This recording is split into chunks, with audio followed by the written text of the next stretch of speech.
So I've got a video here in sketching slightly more complicated displacement time graphs, and let's see how we can do that. So let's get our graph down.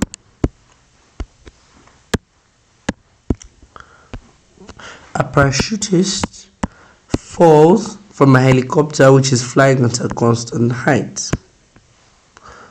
The helicopter is kind of like in space. If you're flying at a constant height, it's kind of like in a single position right there. Let's think about it like that. So she's starting out at a speed of 0 when she falls out. She accelerates at a constant rate of 10 meters per second. We're going to look at that. That's caused by gravity. Gravity is what accelerates her at 10 meters per second squared. Downwards for 0.5 seconds before the parachute opens. She remains at this constant speed for 5 seconds. So we've got velocity there, and down here we've got time in seconds. Okay, so let's see. She starts out at 0. She accelerates at a constant rate of 10 meters per second downwards. So we could actually pick to draw it like that. We could pick to draw it like this. We could take it like that. Or you could take it upwards, whichever you decided.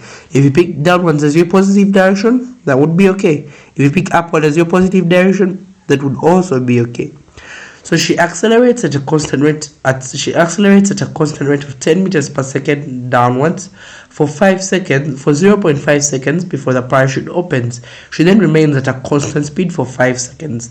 Let's first think about that first part.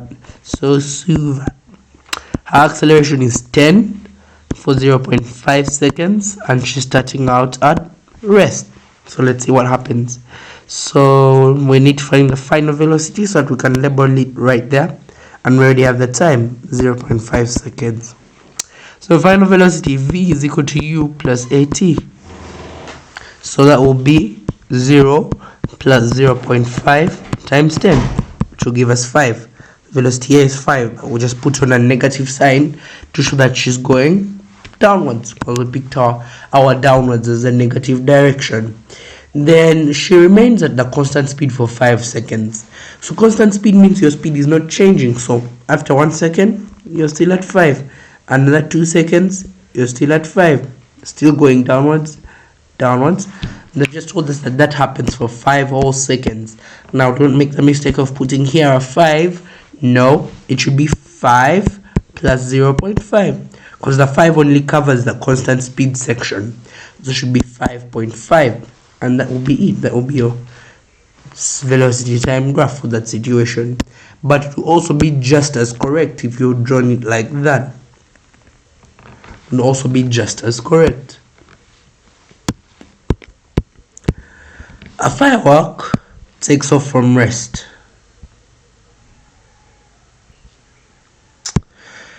And it accelerates upwards for 7 seconds with a constant acceleration of 5 meters per second before decelerating at a constant rate of 10 meters per second.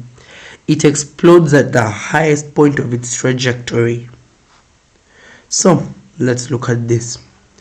So a firework takes off from rest. So it's starting at 0 meters per second. There we go. So it sets out at 0 meters per second. Then what happens? It accelerates upwards for 7 seconds. So this velocity is gonna increase. Let's label this graph though. Let's label our axes. So velocity in meters per second, and then time in seconds. So the speed is increasing. That's why we have it going up like that. Then what happens? This happens for 7 seconds.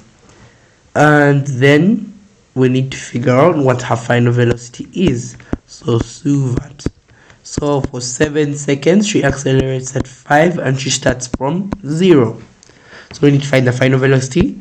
V is equal to u plus at, which is 0 plus 5 times 7, which gives us 35 actually. So 35 is the speed after the 7 seconds. Then what else? She decelerates at a constant rate of 10 meters per second until it explodes at its highest point of trajectory. So if it's decelerating, that means the speed must be going down. Something like that. something like that. But we need to figure out how far down it's gonna go. Let's see how far down its velocity is gonna fall. So I'm gonna use another Seuvat equation. Let's look at that. So Seuvat, so it starts decelerating at a constant rate of 10, so minus 10. And then what else do we have? What else do we have here? The initial velocity is the final velocity here, so it starts out at 35. After the 7 seconds of accelerating, that will be its new initial velocity. Then there's something quite important. When something reaches its highest point, the velocity is gonna be 0. So let's think about this. If you threw a ball up like that, and it got somewhere, when it gets to its highest point, the velocity has to be 0 meters per second. Why? Because if it's not 0 meters per second, if say it's 2 meters per second, then why would it stop there? Why would it not go up a little bit more? So unless there's an object there hitting it back down, it's gonna keep going until its speed reaches 0.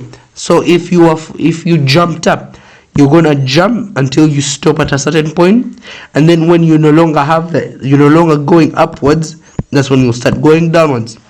So at the highest point of an object's movement, its velocity is always 0, because if it's not 0, it would keep going upwards, and that wouldn't be its highest point. There would be other higher points above that. So now we can figure out the time at the end of this. So the time is gonna be, time is equal to v minus u over a, or 0 minus 35 over minus 10, which is equal to minus 35 over minus 10, which is equal to 3.5. So we need to get 7 plus 3.5, which is going to give us 10.5. And we've said that when the ball reaches its highest point, the speed should be 0. And that's it. Let's get there. Let's just redraw that. Like that. This also makes sense, because if this line continued like that, now it'd be going into negative velocity. What does negative velocity means? It means you're going backwards. So that means the ball reached the highest point and then started going backwards. So if you picked a time that's down here, the ball has already started coming back down at that point. Somewhere here the ball is already coming down. Even lower, the ball is falling even lower. And the ball is falling even lower there, because there's a bigger area. The area underneath this graph will show how much distance the ball has fallen down. So that's why we must stop at time 0, because if you went any further, you would now be showing that the ball is falling downwards. And if the ball was falling downwards, that means it's no longer at its highest, at its maximum height.